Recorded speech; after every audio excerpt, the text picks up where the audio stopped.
বিয়ের আগে নিজের জন্য শপিং করতে ঠিক যতটা ভালো লাগতো আর এখন বিয়ের পরে সংসারের জন্য শপিং করতে ঠিক ততটাই ভালো লাগে। আগে শপিং করতাম নিজের জন্য আর এখন শপিং করি সংসারের জন্য। শপিং কিন্তু ঠিকই করি, শুধু মানুষটা চেঞ্জ হয়ে গেছে। বিয়ের আগে আমার মা আমাকে বলতো আমি যে পরিমাণে জামা কাপড় আর কসমেটিক্স এর পিছনে টাকা নষ্ট করি আমার দ্বারা জীবনেও কিছু করা সম্ভব না। আর এখন সময়ের পরিবর্তনে সেই আমি এখন আর নিজের কথা চিন্তা করি না, এখন শুধু চিন্তা করি সংসারের কিছু উন্নতি হবে। আমার মনে হয় প্রতিটা মেয়ে এরকম, যখন সংসারের মায়ে পড়ে যায় তখন নিজের কথা চিন্তা করে না, তখন শুধু সংসারের কথাই চিন্তা করে। হ্যালো এভরিওয়ান, আসসালামু আলাইকুম, কেমন আছেন সবাই? আই হোপ সবাই ভালো আছেন। আমার নতুন সংসারের জন্য কিছু টুকিটাকি জিনিস কেনার দরকার ছিল, যেহেতু রমজান চলে এসেছে।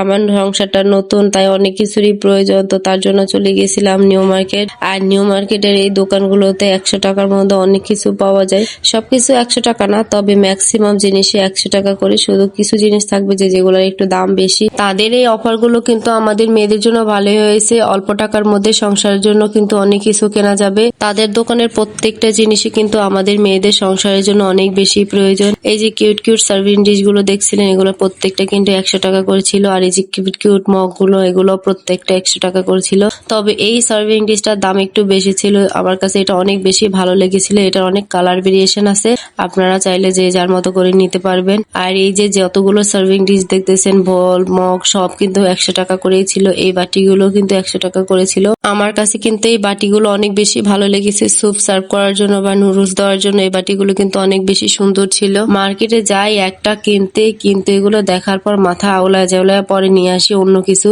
মানে প্রয়োজন যেটা সেটা তো আনিয়ে সাথে অপ্রয়োজনীয় সবকিছু বাসায় নিয়ে চলে আসি। আমার মতো কোন কোন আপুরা আছে এমন করেন যে কিনতে যান একটা, কিন্তু সবকিছু দেখার পর কিনে নিয়ে আসেন অন্য কিছু?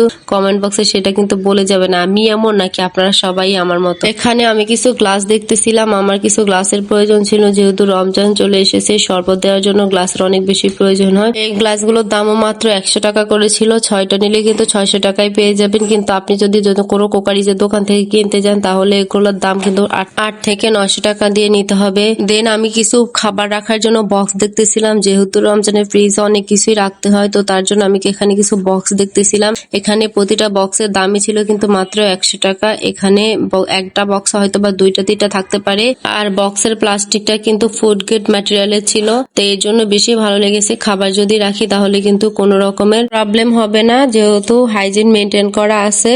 তো আমার কাছে কিন্তু এদের দোকানে সবকিছু রিজনেবল মনে হয়েছে। আপনারা যারা নিউ মার্কেট আসছেন তারা কিন্তু চাইলে একবার এখানে ভিজিট করতে পারেন। আপনাদের সংসারে টুকিটাকি জিনিসগুলো কিন্তু এখান থেকে পারচেস করতে পারেন। তারপরে আমার ছেলে স্পাইডারম্যান ঘড়ির জন্য কান্নাকাটি করতেছিল, তো তাকে একটা স্পাইডারম্যান ঘড়ি কিনে দিয়ে আমরা সেখান থেকে বের হয়ে গেলাম। তারপরে নিউ মার্কেটের একটা ফাস্টফুডের দোকানে বসে আমরা স্যান্ডউইচ খেয়ে নিলাম। দেন আমরা বাসায় চলে আসছি। অন্য একটা ভিডিওতে দেখাবো যে আমরা বাসার জন্য কি কি শপিং করেছিলাম। আর আজকের ভিডিওটা এখানে শেষ করছি। সবাই ভালো থাকবেন, সুস্থ থাকবেন, আল্লাহ হাফেজ।